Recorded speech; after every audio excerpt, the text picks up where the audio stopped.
In this video, we are going to understand why we use logarithm and regression models and how to apply step-by-step log regression models in Eviews.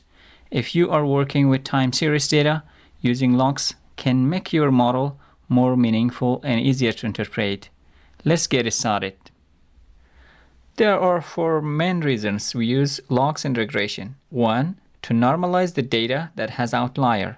Many time series variables have outliers. Taking the log makes the distribution more normal. Let's plot GDP per capita. Select the GDP per capita, right-click, open as a line graph. As you can see, there are outliers in the graph. Let's plot the variable with the log.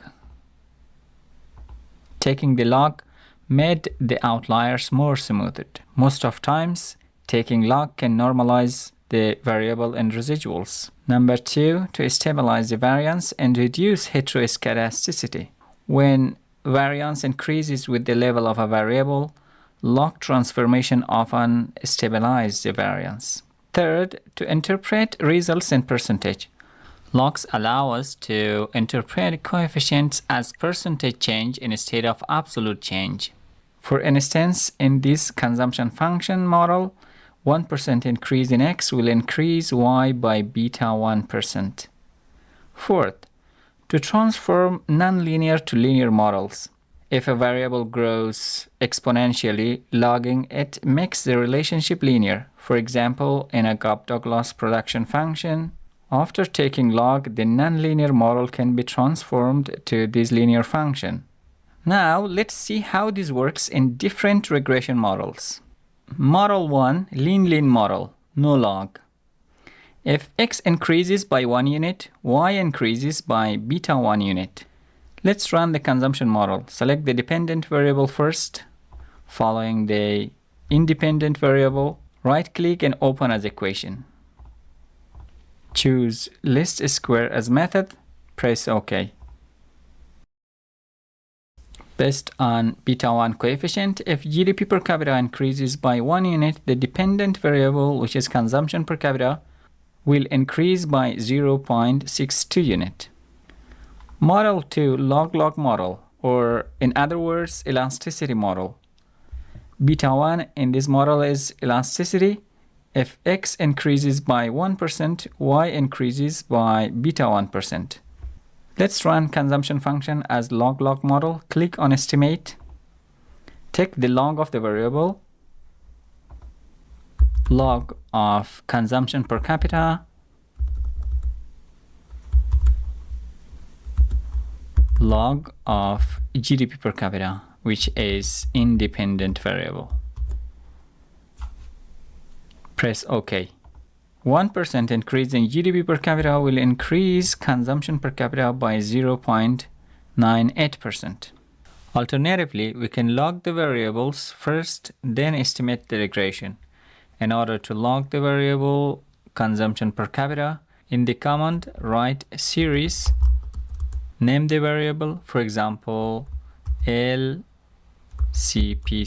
which stands for log of consumption per capita, is equal to log of consumption per capita. Enter.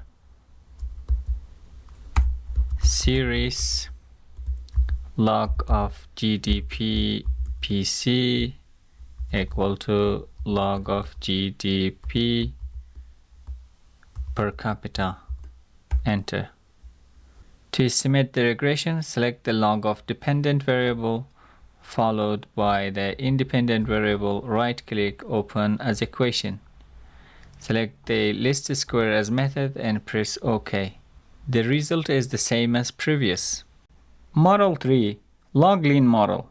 If x increases by 1 unit, y changes by approximately beta 1 multiplied by 100%. Let's run consumption function as log lean model. Click on estimate. Take the log of dependent variable. Remove the log of independent variable. Press OK. 1 unit increase in GDP per capita will increase consumption per capita by 0.0051%. Model 4, lean log model.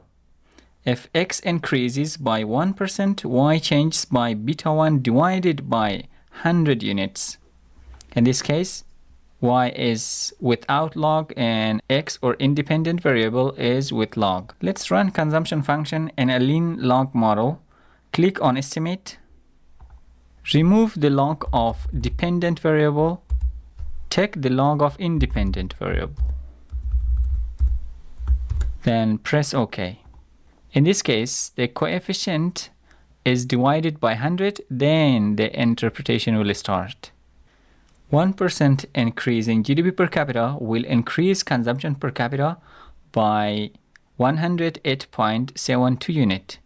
In this case, the coefficient is divided by 100. If you found this video helpful, don't forget to like and subscribe. See you in the next video.